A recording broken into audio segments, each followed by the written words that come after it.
वंदे मातरम। नमस्कार, जय श्री राम। आपने एक गाना सुना होगा, दोस्त दोस्त ना रहा, प्यार प्यार ना रहा, जिंदगी मुझे तेरा एतबार ना रहा। तो ये हालत अभी अमेरिका में एलन मस्क और ट्रंप के बीच में हो रही है। अभी दोनों ही ये गीत गा रहे हैं और दोनों ही एक दूसरे को बुरा बता रहे हैं। या तो इनकी दोस्ती, जिसके लिए ये दोस्त बने थे, वो आधार गलत था, या फिर कहीं न कहीं स्वार्थ सिद्धि नहीं हुई तो दोनों अलग अलग हुए। राष्ट्र कहीं न कहीं बीच में अगर रहता तो शायद ये दोस्ती नहीं टूटती। मैं ऐसा मानता चलता हूँ, ट्रंप जी की ओर से भी, एलन मस्क की तरफ से भी। केवल राष्ट्र का भला हो इस ध्येय से अगर ये दोस्ती आती, बनती, चलती तो चलती चलती, लेकिन यहाँ पर दोनों के अपने अपने स्वार्थ टकराने शुरू हुए। हम बात कर लें थोड़ी सी मनर की गपशप में। इस बार दो दोस्तों की बात करते, 6 महीने भी नहीं टिकी भाई।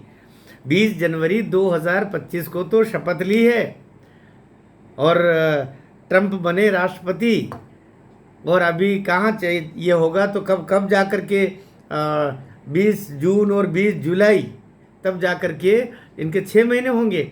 उससे पहले भी किधर से किधर हो गए।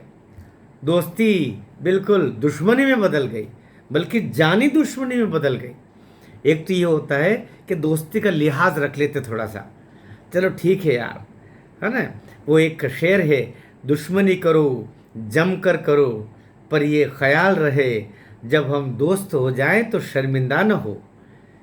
तो शर्मिंदा न हो जाए, ये स्थितियाँ की भी चिंता किए बिना ये दोस्ती दुश्मनी में बदली है। एलन मस्क ने 2-2.5 हज़ार करोड़ रुपया देने का बोला था, उसमें से 500 700 800 करोड़ को देना और बचा। उस दोस्ती के नाम उनके चुनावी फंडिंग की थी, ट्रंप जीते उसके लिए। यद्यपि ट्रंप को कोई पैसे की कमी नहीं, लेकिन एलन मस्क ने किया था, और एलन मस्क जी जान से उनके साथ खड़ा हुआ था। पर भाई ट्रंप किसी का नहीं है भाई, ये तो हो गया। ट्रंप जो हाउड मोदी और नमस्ते ट्रंप भूल गया सब। वो टेरिफ का खेल खेलना शुरू कर दिया। अमेरिका का लाभ सोच रहा होगा, लेकिन खुद के लाभ के लिए भी तो कहीं कहीं ट्रंप सोच रहे हैं। अब तो ऐसा लग रहा है अमेरिका का भला सोचने के लिए वो कर रहे होंगे। और हम आप जैसे करोड़ों लोग थे, भारतीय भी मैं कह सकता हूँ, जो ट्रंप की जीत की आशा कर रहे थे, और ट्रंप जीते ये चाहते थे। केवल एलन मस्क ही नहीं, हम सब भी चाहते थे कि ट्रंप जीते, क्योंकि बाइडन वामपंथी विचारधारा के होकर के और भारत के खिलाफ निरंतर कार्य कर रहे थे। वो कहीं न कहीं भारत के खिलाफ बड़े षड्यंत्रों में भी शामिल थे, ऐसा माना गया, ऐसा लोगों ने बोला। और ट्रंप उस उम्मीद के किरण के रूप में वापस आए। सभी, मैं सोचता हूँ कि अप्रवासी भारतीयों ने भी अमेरिका में साथ दिया, और भारत का भी एक मूवमेंट मिला। यद्यपि मोदी जी इस दफे खुल के आगे नहीं आए थे, जिससे पहले हाउडी मोदी और नमस्ते ट्रंप वगैरह सब पहले हुआ था, इस दफे नहीं गए थे। लेकिन एलन मस्क जैसा एक बहुत बड़ा चेहरा, अंतर्राष्ट्रीय चेहरा, अंतर्राष्ट्रीय उद्योगपति, अंतर्राष्ट्रीय व्यापारी, अंतर्राष्ट्रीय धनपति, विश्व का सबसे बड़ा क्या लोग कहते हैं, वो उनके साथ हुआ, और खुलकर के साथ हुआ, कोई दोहरा रूप नहीं। ट्रंप जीते, गोलियां जब ट्रंप के बहाल को छू करके गई, तब भी एलन मस्क वहाँ था, तो उसने अपनी पूरी दोस्ती निभाई। लेकिन धीरे धीरे ये दोस्ती कहीं न कहीं स्वार्थों से टकराते हुए दुश्मनी में तब्दील हो गई। ट्रंप के बारे में कहते हैं कि जो ट्रंप उसी से दोस्ती निभाते हैं जो उनकी शर्तों पर दोस्ती निभाने के लिए तैयार रहते हैं। जिस दिन दोस्त अपनी कोई बात करना शुरू करता है, ट्रंप उससे दूर हो जाते हैं। यही बात यहाँ लागू हो रही है, यही बात मोदी के साथ लागू हो रही है, यही बात कहीं न कहीं रूस के राष्ट्रपति के साथ हो रही है, पुतिन के साथ भी यही बात हो रही है।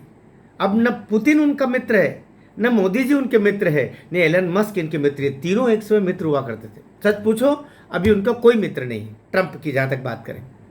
ये दुश्मनी दोस्ती से दुश्मनी क्यों बदली, थोड़ी सी बात कर रहे हैं। दोस्ती क्यों हुई थी?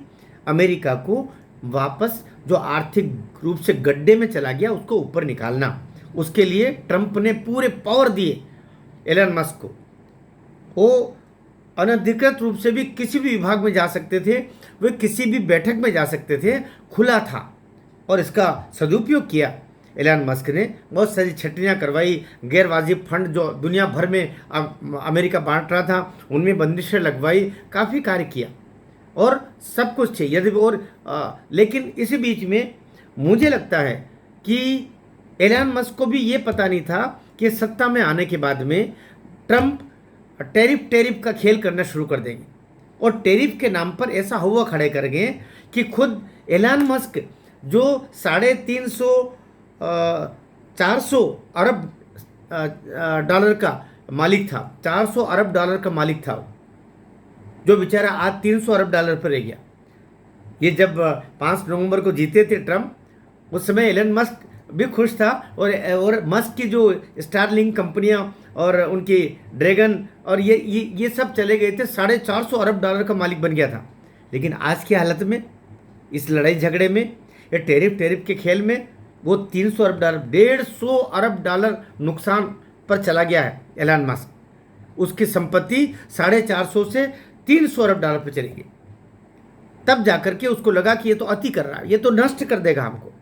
तो अब वो विशुद्ध खिलाफ आया। और वो कौन सा कारण बना कि एलन मस्क चाहते थे कि ये जो वन ब्यूटीफुल बिल है ये ना आया जाए। वन ब्यूटीफुल बिल अमेरिका में क्या है? ये वो बिल है जिसके तहत सोलर के ऊपर जो छूट होती है, सोलर पावर जनरेट करना, सोलर कंपनियां वगैरह वगैरह, सोलर बनाना, सौर ऊर्जा बनाना, इसको लेकर के जो सब्सिडी दी जानी है उस सब्सिडी को मैक्सिमम किए जाना था, उसके स्थान पर इस पर कटौती करने का ये बिल है। दूसरा इसी बिल में है कि जो आपकी इलेक्ट्रिक व्हीकल हैं इनके ऊपर सब्सिडी दी जाए ताकि प्रदूषण कम हो और ये एक बड़ा आधार बने सब्सिडी के द्वारा, और इस पर खूब सब्सिडी मिलनी चाहिए।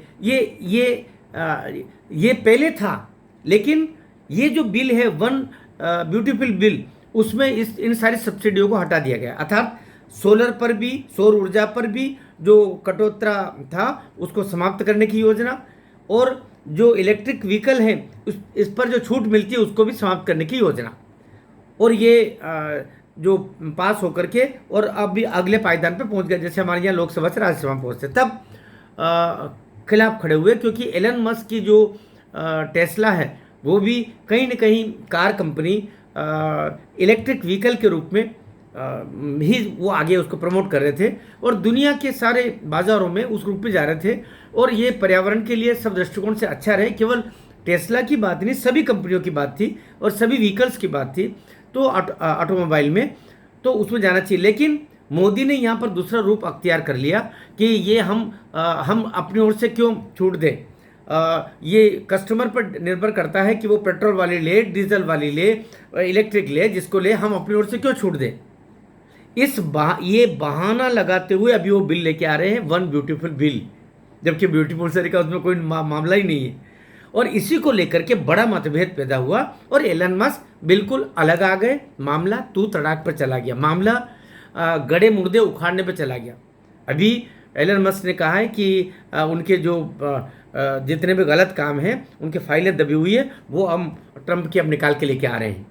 अब अगला बम मैं वही फोड़ूंगा, बल्कि मैं नई राजनीतिक पार्टी बनाने के बारे में भी हम सोच रहा हूँ। यहाँ तक मामला चला गया। उधर ट्रंप कह रहे हैं कि मेरे पास में अभी चाइना का मामला है, मेरे पास में अभी ईरान का मसला है, अभी रूस का मसला है, मैं बड़े मकामों पर लगा हुआ, मेरे पास में अभी एलन मस्क के मामले को सोचने का समय नहीं है। सोचने का समय नहीं है, दोस्त दोस्त ना रहा, प्यार प्यार ना रहा, जिंदगी मुझे तेरा एतबार ना रहा, ये दोस्ती दुश्मनी में बदली। अब क्या रंग लाएगा और आप इन दोनों में से किसको सही मानते हैं, टिप्पणी में बताइए। मनहर की गपशप में मैं अभी विराम लेता हूं और प्रतिदिन आपके बीच में आता हूं। ज़रा इसको सब्सक्राइब कर दिया करें, खाली देख के आगे मत बढ़ा करो, और शेयर वेयर भी करा करें ताकि हम अपडेट्स भी हमारे बाकी मित्रों का भी होता रहे। भारत माता की जय।